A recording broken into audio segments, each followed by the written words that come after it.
me gustaría haceros un vídeo cortito sobre los tipos de relaciones que existen y, a mi modo de ver, cuál sería la relación funcional, ¿no? Esta relación que no es tóxica y que funciona bien.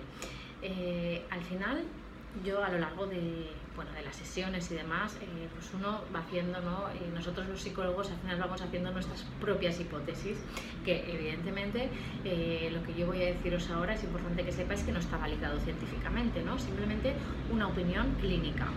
Yo lo que me he dado cuenta es que muchas parejas que a lo mejor no están funcionando correctamente, ¿no? Es porque, digamos,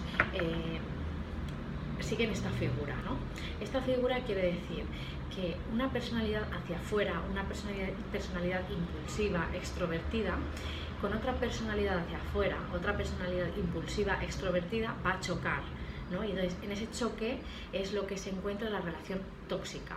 Una relación tóxica está definida por altibajos. Cuando yo choco hay una caída y esa caída no es como muy dura. Las personas que están implicadas o están teniendo una relación tóxica lo pasan realmente mal en esa caída, y aparte de esa caída luego está lo que es la luna de miel, ¿no? Es como esa subida. Entonces, encuentro en una relación tóxica de nuevo esa reconquista, ese entendimiento y ese perdón. Son cíclicas, pero la principal característica sería esta forma en la personalidad. Luego tenemos un tipo B de relación, ¿no? Que es la no relación, que es lo que yo defino cuando encontramos a dos personas que tienen una personalidad hacia adentro. La vamos a dibujar así, ¿vale? Una personalidad hacia adentro. Al juntarse, veis que aquí tenemos en medio, donde está mi cabeza, un vacío. Pues este vacío es la no relación. Si yo encuentro una personalidad introvertida que no expresa sus emociones, que no habla, que no es afectiva, con otra personalidad similar, al final es probable que esa relación se rompa, contrariamente al primer caso, que se rompe por explosión, por ser demasiado explosiva. Pues en este caso se rompería porque, claro, es una relación muy pasiva, donde no hay afecto, al final somos compañeros de piso, ¿no? Somos como más amigos que pareja. Y luego está lo que, a mi modo de ver, sería una buena relación. Una buena relación genera esta figura. Entonces, una personalidad con tendencia introvertida y otra personalidad con tendencia extrovertida. Al juntar, vemos cómo encaja. Efectivamente, el término medio, ¿no? En el término medio está la virtud. Se trata de que esta personalidad y la distancia sea mínima, ¿vale? Porque si hago esto, pues no me encuentro, ¿no? Si uno es demasiado extrovertido y otro es demasiado introvertido, probablemente no nos vamos a encontrar. Pero si uno tiene una tendencia más a dejarse llevar, el otro a dirigir, en un nivel que la distancia no es muy elevada, nos vamos a juntar. Y esto es lo que yo al final, después de trabajar, del tiempo que llevo trabajando, además viendo pacientes, es la conclusión que yo saco, ¿no? Que al final tenemos siempre que buscar, ¿no? Una persona que nos complemente.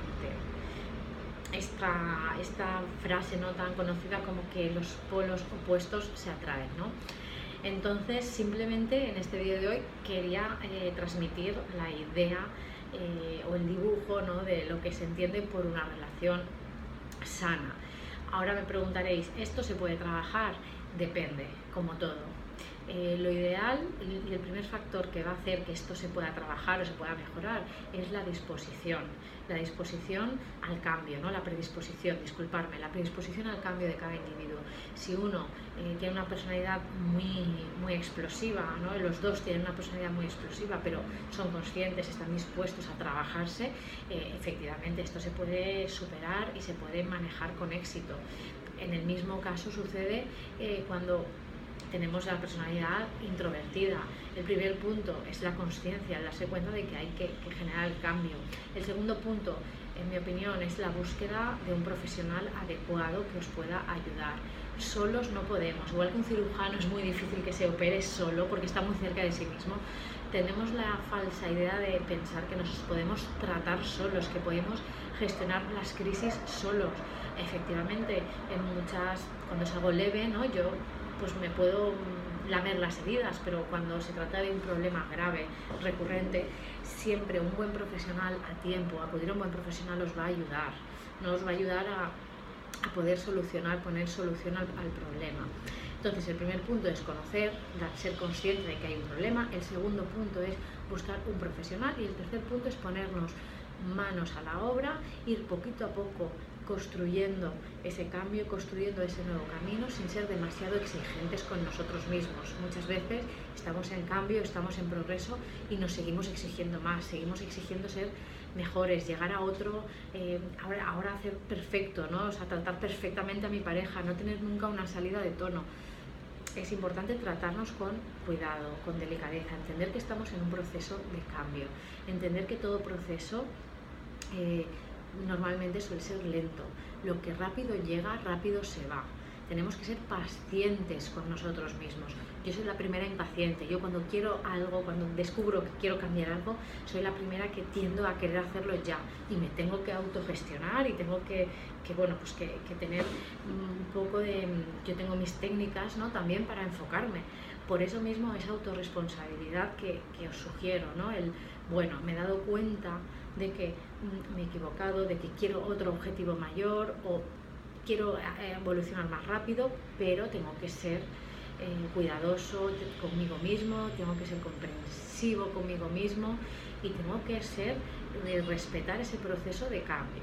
Muchas veces no conseguimos nuestros objetivos porque no sabemos esperar, no sabemos ver ese proceso de cambio y pensamos que como los resultados no han llegado ya, no van a llegar, y eso es un grave error.